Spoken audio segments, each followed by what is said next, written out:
What is going on, ladies and gentlemen? It is June 13th. Welcome back to the channel. Let's talk about some PlayStation news. Before we get into some PlayStation news, I'm going to give you a quick laugh. This is from Sledgehammer. According to Sledgehammer, Call of Duty World War II is the best game they've ever created. Yeah, where have we heard that? Where have we not heard that before? And honestly, seeing it, I really didn't give a shit about it. I'm not sure if you did. I didn't give two shits about that. But whatever, some people might care. I don't give a fuck about it. That's how you know I've outgrown Call of Duty completely. When I just don't care. When I see the gameplay, I just look away. Anyway, let's get into some PlayStation news. I want to shout out one of my subscribers for this, so thank you for sending this to me. LocoRoco Remaster is announced for the PlayStation 4, so there you go. That's coming to the PlayStation 4. No release date, but it's coming. It's coming. Now, obviously, this is kind of funny that we're getting this now as opposed to getting out of E3. Proof that Sony was holding out completely because Microsoft destroyed themselves with their own conference. But I got some news for that too, which is kind of funny. Last Recode Remaster collection is coming to the PlayStation 4 and PC. That's pretty dope. I never really got into it, but apparently it's 1080p and it's 60 frames per second, high resolution. So there you go. There you go. I guess it's gonna be on the Pro or version, or yeah, it might be for the Pro. This 4K or the 1080p 60. I don't know. I don't see it for the original, but there you go. It's coming to PlayStation 4. Taiko Drum Master. All right, so that's coming to the PlayStation 4 as well. A bunch of songs. I'm not really about to get into those songs. Sorry. What else? Whoops. I already talked about that. Nobody cares about that. Sorry. Okay. So let's get into Crash Bandicoot news real quick. Now, I did a news article on this a while back. Apparently, you can play as Coco in the game. Now, I kind of already brushed that off. I'm like, well, you get to play as Coco in Part 3 with the tiger. You know what I'm saying? Apparently, you can play as Coco through all 3 games. You can switch between her and Crash and play as her through all the games. So that's pretty dope. That's pretty cool. Looking forward to this. I already had this game bought. It's on my system. Well, it's not really on my system. It's in my library. Obviously, I got to wait for the launch week for it to download on my system, and I can play it. But I have it paid off, so I'm going to be playing that. Can't wait for it. It's going to look good, and she looks good in this picture, so that's cool. So, awesome. Now, this right here, a lot of people probably missed. The kid at the end of Spider-Man on PS4, who was that kid? That was Miles Morales. If you didn't know who that was, Miles Morales is actually one of the people who play Spider-Man. There you go. And he was replacement for Spider-Man after Peter Parker died in the comic books. So could that possibly tease that the Peter Parker could die in this very game or in the sequel? You know what I'm saying? Could that tease that? All I know is everybody's hype and talking about the gameplay. You know I am. The game was absolutely amazing. It looked beautiful. It looked better than hell any game I saw on the Xbox conference. There was only one game that actually looked on par, if not somewhat shined, had a little bit more shine to it, as well as, the PlayStation. There was another game on the Sony's part that looked good as well. That was Days Gone, and God of War. But I'm saying on Microsoft's conference, they had Forza Horizon, which looked really good too. So that was the only game I thought looked on par with a good chunk of Sony's games. But that was it, really. That was really it. Everything else was just So there you go. We had Elder Scrolls. Okay, why wasn't Elder Scrolls not an E3 27 thing? Well, that was a good question, and a lot of people were looking for that. Now, where is it at? It's been confirmed by Bethesda that the game is not in active development. However, what was that I read?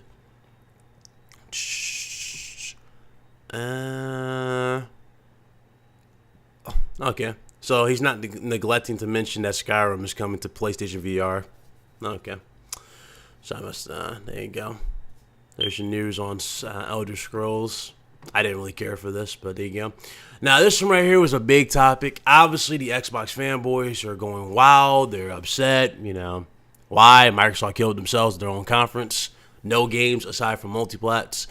And, Sony just came in for a quick win and left, and that really pissed them off, and they're damage controlling. But the bottom line is this. A lot of them really think that the Pro wasn't really on par with the Xbox One X. I'm sorry, but with gameplay I saw and looking at the Xbox One X, nothing looked better than what I saw. You know what I'm saying? Forza was like the only standout game, and that was because it was 4K 60 and it looked good. You know what I'm saying?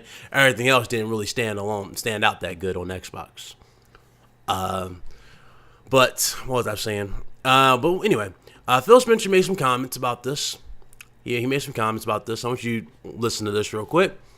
All right, this is true 4K if you just look at the specs and of what's in the box. It's in a different league than any other console that's out there, describes Phil Spencer in a recent interview with gaming news website Eurogamer. He continued, I look at the PS4 Pro as more of a competitor to the Xbox One S than I do to the Xbox One X.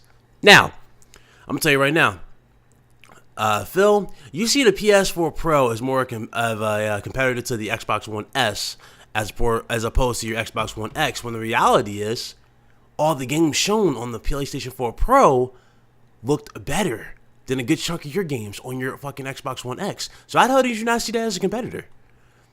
I mean, you're getting destroyed worldwide in sales.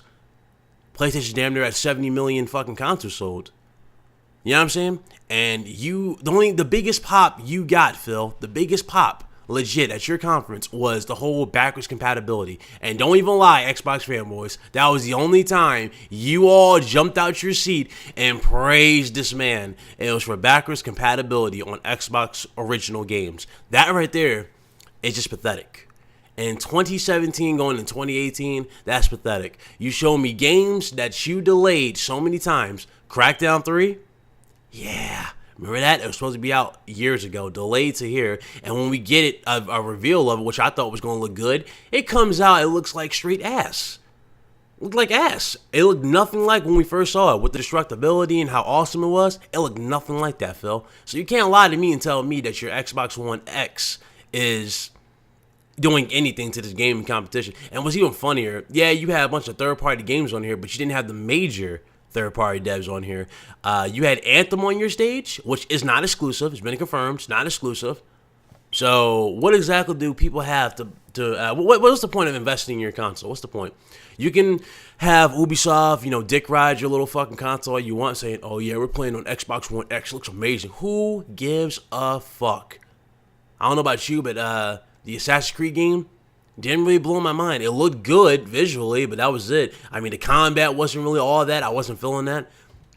I do like the setting, but I'm not really feeling much of what I saw. And the new loot system's pretty cool when you get, stronger loot.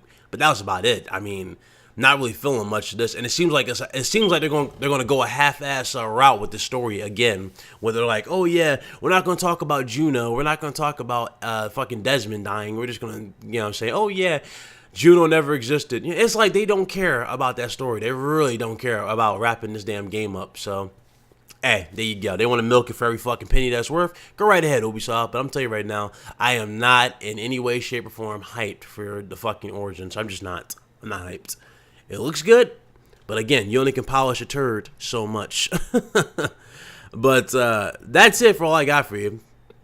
Phil Spencer, man. He's a funny character. A funny character. Gets on stage and announces old-ass games and thinks some people are going to jump out their seats over this fucking console. $500, and you say this is the most powerful console ever, and you say true 4K 60. Remember, he said that. True 4K 60 uncompromised. Yet only one game was 4K 60 frames per second. One game out of that entire conference. One.